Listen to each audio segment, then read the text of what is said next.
আসসালামু আলাইকুম। আজকের বাংলা নিউজে আপনাকে জানাচ্ছি স্বাগত। এখন শুনবেন সংবাদ শিরোনাম। আমাদের সংবাদটি যদি ভালো লাগে লাইক কমেন্ট শেয়ার দিয়ে জানিয়ে দিন আপনার মতামত। জুলাই গণহত্যার দায়ে মানবতা বিরোধী অপরাধ শেখ হাসিনার ফাঁসির রায় ঘোষণার পর জনতার উল্লাস। শত বছরের গতিপথ ঠিক করে দিবে এবারের নির্বাচন, জানিয়েছেন প্রধান উপদেষ্টা। হাসিনাকে ফেরাতে ভারতের কাছে আবারও চিঠি পাঠানো হবে, জানিয়েছেন আইন উপদেষ্টা। ট্রাইব্যুনালে ন্যায় বিচার প্রতিষ্ঠা হয়েছে এ রায় মাইল ফলক, জানিয়েছেন সালাউদ্দিন। শহীদরা ন্যায় বিচার পেয়েছেন, জানিয়েছেন অ্যাটর্নি জেনারেল। সাবেক স্বরাষ্ট্রমন্ত্রী আসাদুজ্জামান খান কামালের মৃত্যুদণ্ড। শেখ হাসিনার ফাঁসির রায় ঘোষণার পর জনতার উল্লাস। জুলাই গণহত্যার দায়ে মানবতা বিরোধী অপরাধের মামলায় ক্ষমতাচ্যুত প্রধানমন্ত্রী শেখ হাসিনা ও সাবেক স্বরাষ্ট্রমন্ত্রী আসাদুজ্জামান খান কামালকে ফাঁসির দড়িতে ঝুলিয়ে মৃত্যুদণ্ড কার্যকরী নির্দেশ দিয়েছেন আন্তর্জাতিক অপরাধ ট্রাইব্যুনাল। সোমবার দুপুরে বিচারপতি গোলাম মর্তুজা মজুমদারের নেতৃত্বাধীন আন্তর্জাতিক অপরাধ ট্রাইব্যুনাল এ রায় ঘোষণা করেন। রায়ের খবর প্রকাশ হতে আন্তর্জাতিক অপরাধ ট্রাইব্যুনাল ঢাকা বিশ্ববিদ্যালয় সহ রাজধানীর বিভিন্ন এলাকায় উল্লাস প্রকাশ করেছেন। ঢাকা বিশ্ববিদ্যালয়ের টিএসসিতে শিক্ষার্থীরা আনন্দ উল্লাস ও মিষ্টি বিতরণ করছেন। এ সময় এই মুহূর্তে খবর এলো শেখ হাসিনার ফাঁসির হলো দড়ি লাগলে দড়ি নে, শেখ হাসিনার ফাঁসিতে স্লোগান দিতে থাকেন জনতা। শত বছরের গতিপথ ঠিক করে দিবে এবারে নির্বাচন, জানিয়েছেন প্রধান উপদেষ্টা। আগামী নির্বাচন ও গণভোটের শতভাগ সততা, নিরপেক্ষতা ও নিষ্ঠার সঙ্গে দায়িত্ব পালনের জন্য জেলা প্রশাসকের নির্দেশনা দিয়ে প্রধান উপদেষ্টা প্রফেসর ডক্টর মোহাম্মদ ইউনুস বলেছেন, এবারে নির্বাচন গতানুগতিক কোনো নির্বাচন নয়, বরং এটি দেশ রক্ষার নির্বাচন। শত বছরের জন্য জাতি কোন দিকে যাবে তার গতিপথ নির্ধারণের নির্বাচন হবে এটা। সোমবার 17 নভেম্বর প্রধান উপদেষ্টার কার্যালয়ে সদ্য পদায়নকৃত 50 জেলা প্রশাসক সহ 64 জেলার প্রশাসকের উদ্দেশ্যে বক্তব্যে তিনি এ কথা বলেন। আগামী নির্বাচনকে শুধু 5 বছরের সরকার গঠনের একটি নির্বাচন নয়, বরং গণভোট যুক্ত হওয়ায় এটি আরও তাৎপর্যপূর্ণ নির্বাচন হতে যাচ্ছে উল্লেখ করে প্রধান উপদেষ্টা বলেন, এটা সম্পূর্ণ ভিন্ন ধর্মী একটি নির্বাচন।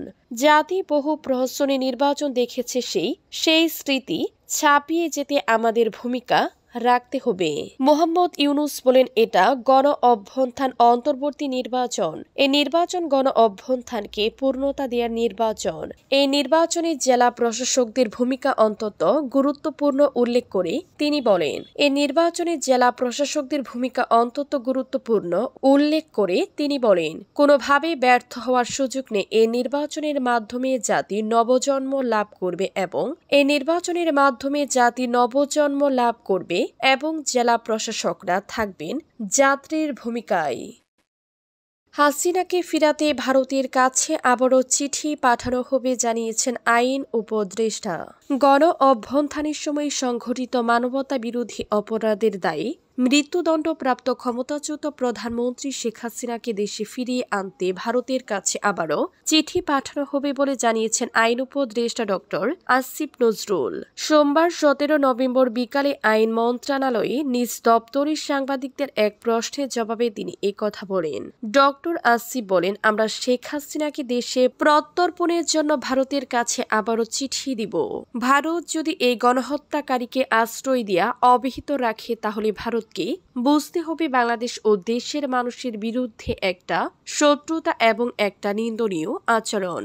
তিনি উল্লেখ করেন, আজকে একটা বিচার হয়েছে, ইনশাল্লাহ আমরা যতদিন আছি বিচার কার্য পূর্ণ বেগে চলবে। অপরদিকে পৃথক এক ফেসবুক পোস্টে আইন উপদেষ্টা লিখেছেন, শেখ হাসিনার মৃত্যুদণ্ড সুখর আলহামদুলিল্লাহ। এর আগে আন্তর্জাতিক অপরাধ ট্রাইব্যুনাল গত বছরের জুলাই-আগস্ট গণ অভ্যুত্থানের সময় সংঘটিত মানবতা বিরোধী অপরাধের দায়ে শেখ হাসিনাকে 5টি অভিযোগের 2টিতে মৃত্যুদণ্ড ও অপরটিতে আমৃত্যু কারাদণ্ডের রায় দেন। ট্রাইব্যুনালে ন্যায় বিচার প্রতিষ্ঠা হয়েছে এরাই মাইল ফলক জানিয়েছেন সালাউদ্দিন। 24-এর অভ্যন্থানে মানবতা বিরোধী অপরাধের ঘটনায় ক্ষমতাচ্যুত স্বৈরাচারী শাসক শেখ হাসিনা ও সাবেক স্বরাষ্ট্রমন্ত্রী আসাদুজ্জামান খান কামালকে আন্তর্জাতিক অপরাধ ট্রাইব্যুনালের দেয়া মৃত্যুদণ্ডের রায়ের মাধ্যমে ন্যায় বিচার প্রতিষ্ঠা হয়েছে বলে মন্তব্য করেছেন বিএনপির স্থায়ী কমিটির সদস্য সালাউদ্দিন আহমদ। সোমবার এ মামলার রায় ঘোষণার পর তিনি এই মন্তব্য করেন। সালাউদ্দিন আহমদ বলেন, আন্তর্জাতিক অপরাধ ট্রাইব্যুনালে ন্যায় বিচার প্রতিষ্ঠা হয়েছে এ রায় মাইল ফলক। অপরাধ বিবেচনায় সাজা যথেষ্ট না হলেও আগামীতে কোনো সরকার বা কোনো ব্যক্তি ফ্যাসিস্ট স্বৈরাচার ও একনায়ক হয়েও উঠতে না পারে, সেজন্য উদাহরণ হবে এই রায়। এদিন দুপুরে আন্তর্জাতিক অপরাধ ট্রাইব্যুনাল 1-এর চেয়ারম্যান বিচারপতি গোলাম মুর্তজা মজুমদারের নেতৃত্বাধীন সদস্যের আদালত সাবেক স্বৈরাচারী শাসক শেখ হাসিনা ও সাবেক স্বরাষ্ট্রমন্ত্রী আসাদুজ্জামান খান কামালের মৃত্যুদণ্ডাদেশ ঘোষণা করেন। পাশাপাশি মামলা রাজসাক্ষী হওয়া সাবেক আইজিপি আবদুল্লাহ আল মামুনকে 5 বছরের কারাদণ্ড দেয়া হয়। শহীদরা ন্যায় বিচার পেয়েছেন জানিয়েছেন অ্যাটর্নি জেনারেল। জুলাই গণ অভ্যুত্থানের সময় সংঘটিত মানবতা বিরোধী অপরাধের মামলায় শহীদরা ন্যায় বিচার পেয়েছেন বলে মন্তব্য করেছেন অ্যাটর্নি জেনারেল মোহাম্মদ আসাদুজ্জামান। রায় ঘোষণার শেষে সোমবার দুপুরে আদালত প্রাঙ্গণে সাংবাদিকদের প্রশ্নের জবাবে তিনি এই মন্তব্য করেন।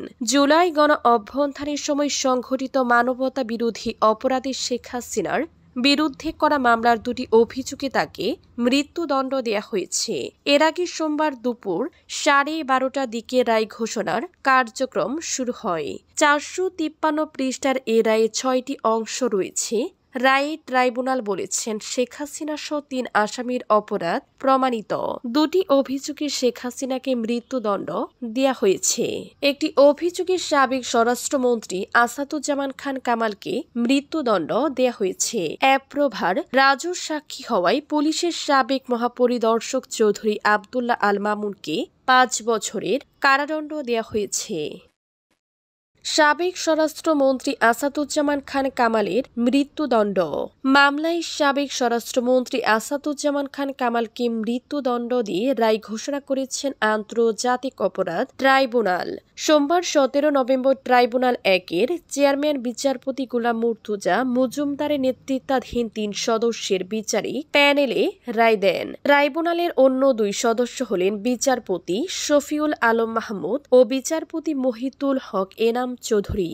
এই মামলায় শেখ হাসিনা সহ 3 জনের বিরুদ্ধে মোট 5টি অভিযোগ আনা হয়। সেগুলো হলো 5 বছরে 14 জুলাই গণভবনের সংবাদ সম্মেলনে শেখ হাসিনার উস্কানিমূলক বক্তব্য দেয়া, হেলিকপ্টার, ড্রোন ও প্রাণঘাতী অস্ত্র ব্যবহার করে আন্দোলনকারীদের নির্মূল করার নির্দেশ দেয়া, রংপুরে বেগম রোকিয়া বিশ্ববিদ্যালয়ের ছাত্র আবু সাইদকে গুলি করে হত্যার নির্দেশ, রাজধানীর চানখারপুল এলাকায় 6 আন্দোলনকারীকে গুলি করে হত্যার নির্দেশ এবং আশুলিয়ায় 6 জনকে পুড়িয়ে হত্যার নির্দেশ দেয়া।